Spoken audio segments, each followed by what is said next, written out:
तो फिल्म की शुरुआत में हम पानी में स्पेस कैप्सूल क्रैश हुआ दिखते हैं। रेस्क्यू टीम उसे लेकर हॉस्पिटल आ जाती है और पता चलता है कि अर्थ पर क्रैश से पहले सैम नामी एस्ट्रोनॉट का कैप्सूल स्पेस पे किसी चीज से टकराया था, जिसने कैप्सूल के अंदर घुस कर सैम के हेलमेट को भी तोड़ दिया था।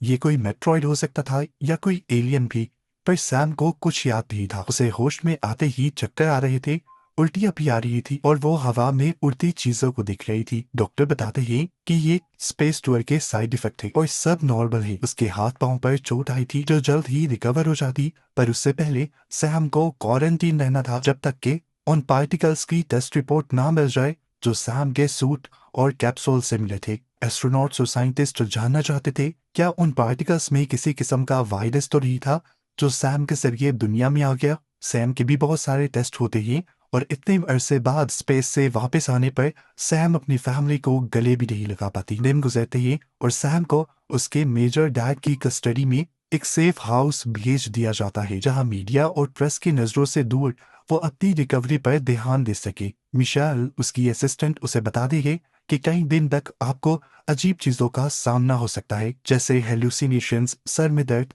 और नाक कान से खून आना, लेकिन जितना जल्दी आप इस सब पर काबू पाएंगी उतनी ही जल्दी मैं मिशन के लिए तैयार होंगी। वो कहते हैं कि ज्यादा सिम्टम्स तो डॉक्टर्स को बताने की जरूरत भी नहीं। जो चीज हद से ज्यादा तंग करे बस वही डॉक्टर को बताइएगा। डॉक्टर्स हर रोज उसका चेकअप करने के लिए यहाँ पर आया करेंगे और उसे 2 महीने का टाइम दिया जाएगा रिकवरी के लिए। अगर 2 महीने में हम पूरी तरह रिकवर नहीं कर पाती तो उसे रिटायर कर दिया जाएगा। विशाल के साथ सारी टीम यहाँ से चली जाती है। सैम अकेले ही घर पर रह जाती है और सैम नोटिस करती है कि अब उसे बहुत ही ज्यादा सर में दर्द हो रहा था। उसे चेक किया, उसे फीवर भी नहीं था, ब्लड प्रेशर भी उसका नॉर्मल था, बस उसका हाथ का जख्म काला पड़ने लगा था।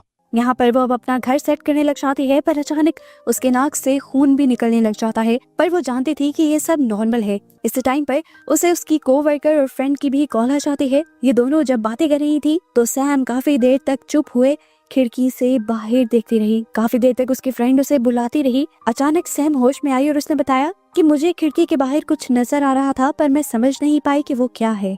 ये सुनकर सैम की फ्रेंड उससे कहती है, तुम्हें ऐसी चीजें डॉक्टर से छुपानी होगी, नहीं तो डॉक्टर्स तुम्हें रिकवर नहीं बताएंगे।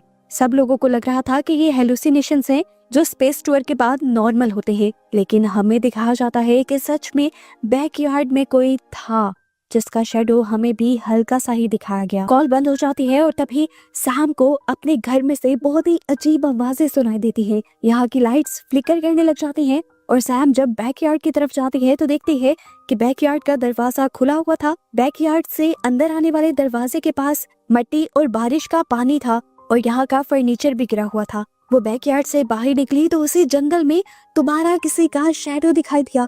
वो डर गई। उसने एक पत्थर उठाकर उस तरफ फेंका जहाँ पर उसे शैडो दिखाई दिया था, पर अब वहाँ कुछ भी नहीं था। एकदम से उसे जोर से किसी के चिल्लाने की आवाज आती है। ये आवाज इतनी तेज थी कि उसके कान फटने लगे। वो वहीं नीचे बैठ गई और उसे अब अजीबोगरीब विजन्स आने लगे। विजन में वो देखती है कि रात का वक्त है, एक क्रैश साइट है और वो किसी चीज से बचकर भाग रही है। इसके बाद सीन कट होता है और हम देखते हैं कि सैम बेड पर थी। उसे जब होश आया तो उसे कुछ याद नहीं था कि उसके साथ क्या हुआ है। इस टाइम उसके हाथ पर बैंडेज भी नहीं थी और उसका जख्म और भी ज्यादा बिगड़ चुका था। अगली सुबह जब वो ब्रेकफास्ट बनाने लगी तो उसने देखा कि एक अंडा दोबारा हवा में लहराने लगा। उसने अंडे को टच भी किया लेकिन अंडा नीचे नहीं गिरा।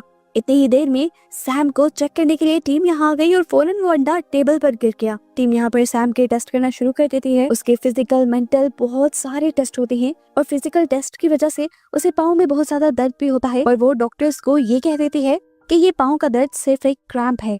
सारे टेस्ट खत्म होने के बाद उसकी बॉडी के कई हिस्सों पर आइस रख दी जाती है और इतने में मिशेल आकर उससे माफी मांगने लग जाती है। वो कहती है कि इस तरह के टेस्ट करना उनकी ड्यूटी है और ये टेस्ट स्पेस प्रोग्राम के लिए बहुत ज्यादा इम्पोर्टेंट है। एक एक चीज का डेटा उन्हें इकट्ठा करना है, फिर ही वो बता सकते हैं कि सैम अगले प्रोग्राम के लिए तैयार है भी या नहीं। सैम उस साये के बारे में बताना चाहती थी जो रोज उसे दिख रहा था, पर सैम उसे अपने ही हेलुसिनेशन समझकर मिशेल से छुपा लेती है। और इन सब के जाने के बाद वो दोबारा जंगल में आ जाती है और आते ही उसे दोबारा कान फाड़ देने वाली आवाज के साथ वही वियंस आते हैं जो पहले आ रहे थे। जैसे ही सब कुछ रुकता है तो सैम नीचे दिखती है। उसे पत्थरों के अंदर एक छुपी हुई वायर दिखाई देती है और वायर को फॉलो करते हुए वो एक पत्थर तक पहुंचती है। ये पत्थर असल में नकली था और इसके नीचे हिडन कैमरास छुपाए हुए थे। इसी से कनेक्टेड उसे ऐसे ही बहुत से और कैमरास में मिल जाते हैं और वो नोटिस करती है कि इसे जंगल के चारों तरफ उसके घर के इर्द गिर्द लगाया गया था। वो डर कर यहाँ से भागने लगती है तो एक पेड़ से टकरा कर गिर जाती है और बेहोश हो जाती है। उसे होश आया तो वो अपने बेड पर थी। पता चला कि उसके डैड भी उससे मिलने के लिए घर पर आए थे। घर आने पर काफी इंतजार के बावजूद भी जब सैम उन्हें नहीं मिले तो उन्होंने ही सर्च टीम को बुलवा कर सैम को ढूंढा था। उसके डैड उसे लापरवाही के लिए डांटते हैं तो यहाँ पर सैम भी अपने डैड से उन कैमरास के बारे में सवाल कर लेती है जो उसने जंगल में दिखे थे। उसके डैड पहले तो 1 मिनट के लिए घबरा जाते हैं और फिर उसे सच्चाई बता देते हैं कि असल में ये फैसिलिटी आर्मी की थी। मेजर को नहीं लगता था कि नासा को ये सब बताना जरूरी है कि इस फैसिलिटी के नीचे एक हिडन फैसिलिटी भी है। जो फैसिलिटी यानी वो बंकर्स जंग के वक्त बड़े बड़े लोगों को सेफ रखने में काम आते हैं। यहीं पर सैम देखते हैं कि बाहर जितने भी सर्वेलेंस कैमरास लगे हुए थे उनको यहाँ से मॉनिटर किया जा सकता था और इस बंकर के अंदर इंडिपेंडेंट एनर्जी सोर्स भी था, यानी ये बंकर खुद ब खुद अपनी इलेक्ट्रिसिटी भी बना सकता था। मेजर उसे ये भी बताते हैं कि इमरजेंसी की सूरत में ये बंकर्स खुद ब खुद अपने आप को ऑटो लॉक कर लेते हैं ताकि बाहर का खतरा अंदर ना आ सके। लेकिन मेजर को नहीं लगता था कि सैम को ऐसी किसी फंक्शन की जरूरत भी पड़ेगी। ये लोग बंकर साइड से निकलकर ऊपर आ जाते हैं और पीछे से हमें दिखाया जाता है कि जंगल में लगे हुए कैमरास की स्क्रीन ग्लिच कर रही है। सभी लोग अब यहाँ से चले जाते हैं जबकि सैम नोटिस करते हैं कि उसके हाथ पे बना हुआ जख्म और भी ज्यादा बिगड़ चुका था। वो इसकी पिक्चर लेकर अपने डॉक्टर को सेंड कर देती है और डॉक्टर उसे यहाँ पर आइस रखने का मशवरा देती है। रात में सैम जब जकूज़ी में एंजॉय करने के लिए जाते हैं तो एकदम से हवा चलने लगती है। इस हवा में कुछ तो एबनॉर्मल था। अगले ही सेकंड वो बंद भी हो गई। जंगल से फिर अजीबोगरीब आवाजें सुनाई दी। आवाजें बंद होने के बाद दोबारा हवा चलने लगी। डर कर सैम अब घर के अंदर आ गई। घर के अंदर आने पर घर की लाइट्स भी फ्लिकर करने लग जाती हैं और सैम लाइट लेकर यहाँ से बाहर निकल जाती है चेक करने के लिए। पहले बाहर तो उसे कुछ नहीं नजर आया, लेकिन जैसे ही वो अंदर आई तब उसे ऐसे लगा कि जैसे गेट के बाहर कोई खड़ा है। वो पीछे मुड़ी तो उसे किसी का साया भी दिखाई दिया। लाइट्स वापस आ गईं और सैम डरते हुए उस साए को देखने के लिए बाहर की तरफ बढ़ी। बाहर उसे कुछ भी नहीं दिखता और दोबारा लाइट्स फ्लिकर करने लग जाती हैं। वो डर कर अंदर आ जाती है और तभी इस घर का AI सिस्टम सैम को बताता है कि इस घर में किसी को घुसते हुए महसूस किया गया है, इसीलिए अब यहाँ पर लॉकडाउन लगा दिया गया है। घर के अंदर और बाहर जाने वाले सभी खिड़कियों और दरवाजों के ऊपर एक मेटल शील्ड आ जाती है। सैम अंदर फंस जाती है। वो फौरन हेल्प के लिए अपने डैड को कॉल करने की भी कोशिश करती है पर नेटवर्क अब नहीं आ रहा था। इस टाइम पर दोबारा उसे कान फाड़ देने वाली आवाज सुनाई देती है। वो डरकर नीचे बंकर में जाने का फैसला करती है और बंकर की सीढ़ियों से कोई तेजी से उसके पास से गुजर जाता है। वो डर जाती है और बंकर के एनर्जी सिस्टम को एक्टिवेट करने की कोशिश में लग जाती है, लेकिन अब ये भी एक्टिवेट नहीं हो रहा था। वो नोटिस करती है कि बंकर का एक हैंडल खुद ब खुद हिलने लगा था, लेकिन जैसे ही उसने फ्लैशलाइट उसके ऊपर की तो वो वहीं रुक गया। अब वो ऊपर आ गई थी। ऊपर आने पर उसने इर्द गिर्द देखा। पहले उसे कुछ दिखाई नहीं दिया, फिर एक जोरदार आहट हुई और डर कर उसकी टॉर्च पे गिर गई। उसने टॉर्च उठाई तो विंडो पर उसे एक डरावना हाथ दिखाई दिया। ये किसी मॉन्स्टर का हाथ लग रहा था, जिसे देखकर कुछ सेकंड तो सैम बिल्कुल सदमे में चली गई और फिर अपने आप को बचाने के लिए उसने दोबारा बंकर की तरफ जाने का फैसला किया। नीचे जाते ही सबसे पहले वो सर्वेलेंस कैमरा ऑन करती है और जंगल में लगे कैमरास की CCTV फुटेज में उसे वही क्रिएचर आखिर दिखाई दे देता है जो उसे काफी देर से तंग कर रहा था। देखने में वो समझ गई कि मॉन्स्टर इस दुनिया का नहीं लग रहा, जरूर ये कोई एलियन है। अचानक दोबारा लाइट फ्लिकर करती है और कैमरा के सामने से वो मॉन्स्टर गायब हो जाता है। यहाँ के सर्वेलेंस कैमरास भी ऑफ हो जाती हैं और सैम यहीं पर सो जाती है। सुबह में जैसे ही सैम की आंख खुली वो फौरन ऊपर आई। उसने देखा कि उसके डैड यहाँ आ चुके थे और उन्होंने लॉकडाउन खोल लिया था। सैम ने उन्हें फौरन कंप्लेंट की कि नीचे की जनरेटर्स काम नहीं कर रहे। उसके डैड उसे तसल्ली देते हैं कि हम वो सब देख लेंगे, लेकिन बताओ रात में यहाँ क्या हुआ था। डरी हुई सैम बताती है कि कोई घर के अंदर घुस आया था, लेकिन इससे ज्यादा वो कुछ नहीं बता पाती। उसके डैड कहते हैं फिक्र मत करो, मैं सिक्योरिटी कैमरास चेक करके तुम्हें बताता हूँ। यहाँ पर सैम के दोबारा सारे टेस्ट शुरू हो जाते हैं और डॉक्टर आकर उसके हाथ के जख्म को भी देखते हैं जो पहले से कहीं ज्यादा बढ़ गया था। मिशेल इस जख्म को देखकर डर जाती है और फौरन ही एक्सरेज और बाकी टेस्ट के लिए अपॉइंटमेंट सेट कर लेती है। कुछ ही देर में सैम से मिलने के लिए उसकी फैमिली भी आ जाती है और सैम काफी अरसे बाद अपनी बेटी से मिलकर बहुत ज्यादा खुश थी। खैर अब वो अपने हस्बैंड को बात करने के लिए जंगल में ले जाती है और उसे बताती है कि स्पेस में जाने वाला मेरा मिशन काफी अजीब था। मुझे वहाँ पर कुछ सिग्नल्स ब्रॉडकास्ट करने थे जिसके जरिए हम एलियंस से कांटेक्ट कर पाए। और तुम्हें पता है रात को कोई घर पर घुस आया था और मैंने मॉन्स्टर्स जैसी क्रिएचर भी कैमरास में देखी हैं। मुझे लगता है कि मेरे साथ कोई एलियन इस दुनिया में आ गया है। ये लोग अभी बातें ही कर रहे थे कि सैम को वापस घर पर बुला लिया जाता है। सीसीटीवी फुटेज चेक होती है। जिस टाइम की सैम कंप्लेन कर रही थी उस टाइम की फुटेजेस जब देखी जाती है तो वहाँ पर कोई मॉन्स्टर दिखाई नहीं देता, बस स्क्रीन्स फ्लिकर होती हैं। ये देखकर सैम बहुत ज्यादा हैरान हो जाती है और उसके डैड उसे कहते हैं मुझे लगता है कि तुम्हें हेलुसिनेशंस हो रही हैं, तुम्हें इन हेलुसिनेशंस को अपने ऊपर ज्यादा हावी नहीं करना चाहिए, इस तरह तो तुम अगले मिशन के लिए तैयार नहीं हो पाओगी। उसके बाद सैम के डैड यहाँ से चले जाते हैं और सैम खुद इस सिस्टम से घर को स्कैन करवाती है। सिस्टम में उतने ही इंसान नजर आते हैं इस टाइम जो उसके घर पर थे, उसकी फैमिली के और सिक्योरिटी के। खैर सैम भी अपने दिमाग से इन सारी सोचों को झटक देती है और अपनी फैमिली के साथ जंगलों में वॉक के लिए निकल जाती है। इनकी बातों के दौरान इन्हें पता ही नहीं चलता कि कब इनकी बेटी इनके पास से चली गई थी। ये परेशान होकर अपनी बेटी को ढूंढने लगे और कुछ देर बाद उनकी बेटी उनके पीछे खड़ी हुई थी एक मरे हुए बर्ड को लेकर। एकदम से इन्हें यहाँ से बहुत ही डरावनी आवाजें आने लग जाती हैं। डर कर ये तीनों घर की तरफ भागते हैं और आसमान पर दिखाया जाता है कि जंगल में मौजूद सारे बर्ड्स मिलकर एक झुरमुट बना रहे थे। डर कर ये लोग अपने आप को घर में बंद कर लेते हैं और वो सारे के सारे बर्ड्स इनके घर के ऊपर हमला कर देते हैं, इनकी विंडोज के साथ चिपक जाते हैं, यहाँ तक कि बाहर से रोशनी आना भी बंद हो जाती है। जिसके बाद बाकी सभी बर्ड्स मरकर नीचे गिर जाते हैं और दीवार पर बस चिपचिपा लिक्विड रह जाता है। ये लोग डर कर अब इमरजेंसी कॉल कर देते हैं। यहाँ पर नासा के बहुत सारे लोग आ जाते हैं और नासा के एक एक्सपर्ट को लग रहा था ये सिर्फ क्लाइमेट चेंज की वजह से हुआ है। वो सैम से ना घबराने को कहते हैं और इस पूरी जगह की सफाई करवा देते हैं। खैर अभी सैम की बेटी और हस्बैंड को भी घर जाना था। सैम दोबारा घर पर अकेली हो जाती है और फील करती है कि उसके पाँव में बहुत ज्यादा दर्द हो रहा था। उसने जूते उतार कर देखे तो उसके पाँव में से खून निकल रहा था। वो जब वॉशरूम में अपने जख्म को धोने के लिए गई तो उसे पता चला कि उसके पाँव का ये छोटा सा जख्म उसकी टांग तक बढ़कर आ गया था। जैसे ही वो अपने पाँव को हाथ लगाती है तो उसका नेल उतरकर उसके हाथ में आ जाता है और दर्द से वो बुरी तरह चिल्ला देती है। इसके बाद उसके हाथ के जख्म में भी दर्द होने लग जाता है और वो अपने हाथ पर भी आइस रख लेती है और रात में उसे दोबारा अजीबोगरीब आवाजें सुनाई देने लग जाती है।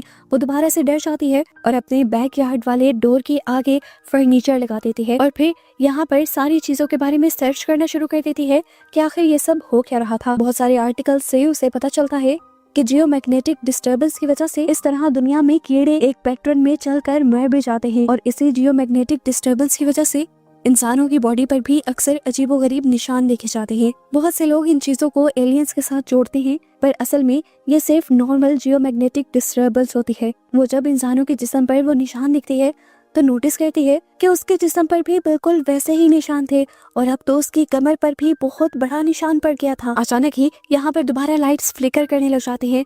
उसे महसूस होता है कि अब उसके घर के बाहर कोई है। वो इमरजेंसी अलार्म्स बजा देती है और फौरन नीचे बंकर्स की तरफ भाग जाती है। वो कॉल करके अपनी मदद बुलाने की कोशिश ही कर रही थी कि एकदम से यहाँ पर लॉकडाउन होना शुरू हो जाता है और AI वॉइस बताती है कि किसी ने दोबारा उसके इस घर में घुसने की कोशिश की है। यहाँ पर सैम जिस टाइम बंकर के पास जा रही थी उसे दोबारा वही डरावनी आवाज सुनाई देती है। कमर में उसके दर्द होता है और एकदम से वो सीढ़ियों से नीचे भी गिर जाती है। इस टाइम उसके कमर पर भी बहुत बुरी चोट आई थी और उसने जैसे ही अपनी कमर के जख्म पर हाथ लगाया तो उसके हाथ में खून लगने के बजाय अजीब सी वाइट जेल लग गई। इस टाइम वो देखती है कि उसका फोन भी टूट गया था और ऊपर से लगातार अजीबोगरीब आवाजें आ रही थी जिनको देखने के लिए वो यहाँ पर सर्वेलेंस सिस्टम ऑन कर लेती है। सीसीटीवीज में तो उसे कुछ नहीं नजर आता तो वो बिल्डिंग स्कैन करती है और उसे पता चलता है कि उसके अलावा कोई एक और चीज इसी बिल्डिंग में मौजूद है। यहाँ पर अचानक से दोबारा स्क्रीन ग्लिच होती है और इस टाइम सैम एक मॉन्स्टर को अपने घर पर देख लेती है। सीसीटीवी में भी ये मॉन्स्टर बहुत ही ज्यादा भयानक लग रहा था और सैम बुरी तरह डर चुकी थी। सैम दोबारा इस बिल्डिंग को स्कैन करती है और इस मर्तबा उसे पता चलता है कि उसके अलावा यहाँ पर 3 लोग और थे, जिसका मतलब था कि 3 मॉन्स्टर्स अब इसी बिल्डिंग के अंदर थे। यहाँ पर सैम अपने बचाव के लिए एक बटन दबाती है तो ये सिर्फ एक गैस थी जिसकी आवाज से अब मॉन्स्टर उसकी तरफ अट्रैक्ट होने लगे थे और वो जान गई थी छुपने के लिए वो यहाँ किचन में आकर एक कबर्ड के पीछे चली जाती है, जबकि उसी टाइम उसे ओवन के रिफ्लेक्शन में वो भयानक मॉन्स्टर दिखाई देता है। उसका पूरा जिस्म ऐसे चमक रहा था जैसे उसके जिस्म में लाइट्स लगाई गई हों। उसे बचने के लिए सैम दरवाजे की तरफ भागने लगी। तभी उसने देखा कि सामने से दूसरा क्रिएचर भी आ रहा था। इस क्रिएचर से बचने के लिए वो वहीं पर छुप जाती है और जैसे ही वो क्रिएचर जाता है तो चुपके से वो एक बाथरूम के अंदर जाकर उस बाथरूम को फर्नीचर से अच्छी तरह बंद कर देती है। अब उसके हाथ के और बाकी सभी जख्मों में बहुत ज्यादा दर्द हो रहा था। उसने जब बैंडेज खोली तो महसूस किया कि उसके जख्म पर एक व्हाइट कलर का लिक्विड लगा हुआ था और उसका जख्म चमक रहा था। यहाँ दिखाया जाता है कि वो मॉन्स्टर्स बाथरूम के भी करीब आ गए थे और सैम अपने आप को बचाने के लिए यहाँ से एक वेंट तोड़ते हुए बाहर निकल आती है। यहाँ में दिखाया जाता है कि सैम ने लास्ट टाइम अपने हस्बैंड को कॉल की थी, जिसकी वजह से वो यहीं पर आ गया और उसने बिल्डिंग को लॉकडाउन में लगा हुआ देखा तो वो डर गया। उसने सैम को दोबारा कॉल की पर सैम का नंबर बंद जा रहा था और वो गाड़ी से निकलकर अब खुद इस बिल्डिंग के अंदर जाने का रास्ता ढूंढने लगा।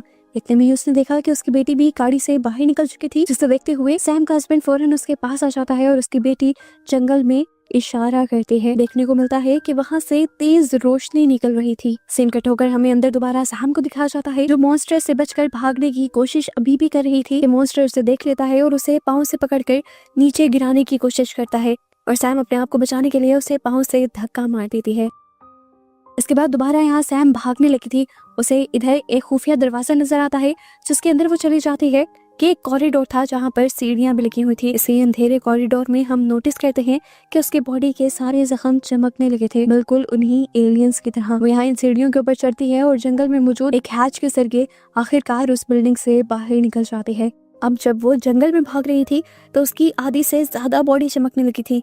उसे खौफनाक कान फाड़ देने वाली आवाजें इतनी ज्यादा आ रही होती हैं कि उससे सुनना भी मुश्किल हो जाता है। लेकिन इसी जंगल में जहाँ उसके हस्बैंड भी उसे आवाजें दे रहा था, ये सारी आवाजें सैम को सुनाई नहीं देती। यहाँ पर दिखाया जाता है कि सैम के डैड भी अपनी पूरी आर्मी को लिए यहाँ पर पहुंच जाते हैं और आर्मी को वार्न भी करते हैं कि वो यहाँ पर एक बहुत ही होशियार चीज से लड़ने वाले हैं। सैम के डैड बिल्डिंग का लॉकडाउन खोलकर बिल्डिंग के अंदर जाते हैं तो अंदर हर चीज तहस नहस थी और सैम कहीं पर भी नहीं थी। दूसरी तरफ सीन कट होकर दोबारा हम सैम को देखते हैं जो जंगल में भागती जा रही थी और अब उसे उन मॉन्स्टर्स की आवाजें अपने बहुत करीब से आ रही थी। आखिरकार वो थक जाती है, उससे भागा नहीं जा रहा होता, तब वो मॉन्स्टर से माफी मांगने लग जाती है। इस टाइम पर वो क्रिएचर उसके सामने आ जाता है और पहली मर्तबा हम भी उस क्रिएचर को पूरी तरह देख पाते हैं। वो क्रिएचर प्यार से उसके मुंह को ऊपर करता है और अपनी लैंग्वेज में उससे पूछता है कि क्या तुम मुझे समझ पा रही हो। हैरान कुन बात थी, सैम उससे समझ पा रही थी। इतनी देर में यहाँ पर एक और क्रिएचर भी आ जाता है जो सैम से कहता है कि हमें तुम्हारी बहुत कमी फील होती थी। सैम बहुत ज्यादा चौंक जाती है और उससे पूछती है तुम कौन हो और मैं तुम्हारे साथ कब रही हूँ। यहाँ पर ये मॉन्स्टर्स एक बहुत बड़ा सच ये रिवील करते हैं कि सैम उन्हीं की फैमिली थी। सैम को यकीन नहीं आ रहा था, उसे लगता है कि ये मॉन्स्टर्स झूठ बोल रहे हैं, तो इसीलिए वो मॉन्स्टर उसके माथे के साथ अपना माथा जोड़ता है और सैम को सारी पुरानी यादें वापस आ जाती हैं। वो दिखती है कि वो अपनी पूरी फैमिली के साथ इस अर्थ पर रिसर्च करने के लिए आए थे, लेकिन जल्द ही अर्थ की आर्मी ने उन्हें पकड़ना शुरू कर दिया। भगदड़ में सारे एलियंस बचकर यहाँ से भाग गए, लेकिन सैम यहीं पर रह गई और उसने एक डिवाइस के जरिए अपने आप को इंसान में बदल लिया ताकि कोई उसे नुकसान न पहुंचा सके। जिस टाइम सैम के डैड ने उसे देखा वो उन्हें एक बेचारी बच्ची लगी और उसी दिन उन्होंने उसे अडॉप्ट कर लिया। एलियंस उसे बताते हैं कि हमने कभी भी तुम्हारी तलाश खत्म नहीं की थी, हम अक्सर यहाँ पर आते रहते थे पर तुम हमें कभी नहीं मिली। यहाँ पर सैम को ये भी पता चलता है कि जिन्होंने इसके कैप्सूल को क्रैश करवाया था वो भी कोई और नहीं बल्कि ये एलियन ही थे। ये एलियन जानते थे कि कुछ सालों बाद सैम दोबारा अपनी असली हालत में आ जाएगी और उससे पहले ये लोग उसे यहाँ से ले जाना चाहते थे। वो ये सारी बातें जानकर अभी होश में आती ही है तो देखती है कि चारों तरफ से सोल्जर्स ने उन्हें घेरा हुआ है। यहाँ पर उसके डैड, उसकी बेटी और उसके हस्बैंड भी आए हुए हैं। उसकी बेटी हैरान होकर उसे देख रही होती है तो सैम उसे कहती है मेरे पास आओ, इनसे मत डरो, ये तुम्हें कुछ नहीं कहेंगे। अब यहाँ पर एक और बहुत बड़ा ट्विस्ट ये पता चलता है कि ये सारी हकीकत जो अभी सैम को पता चली थी, सैम के डैड को ये सब कुछ पहले ही पता था। उन्होंने तो एक प्लान के तहत सैम को अडॉप्ट किया था ताकि प्रमोशन हासिल करने के लिए वो सभी एलियंस को पकड़कर यूएफओ और नासा को दे दे। अभी भी वो सारे एलियंस को यही करने को कहते हैं और इतनी देर में सैम की बॉडी भी पूरी तरह बदल जाती है। सैम के हस्बैंड को सैम के डैड पर बहुत ज्यादा गुस्सा आता है और वो उनसे लड़ने लग जाते हैं। लड़ते हुए वो सैम से कहता है कि तुम अपनी फैमिली को लेकर यहाँ से भाग जाओ, बाकी सब मैं संभाल लूंगा। सैम के डैड अपनी आर्मी को ऑर्डर नहीं दे पाते उन्हें पकड़ने का, और इस तरह सैम और उसकी पूरी एलियन फैमिली अपनी स्पेसशिप में बैठकर उसे उड़ाकर यहाँ से ले जाती है। सैम के डैड का प्लान फेल हो जाता है। आखिर सैम को अपनी मंजिल और फैमिली मिल जाती है और उन्हें चाहता दिखाते हुए ही ये मूवी यहाँ खत्म हो जाती है।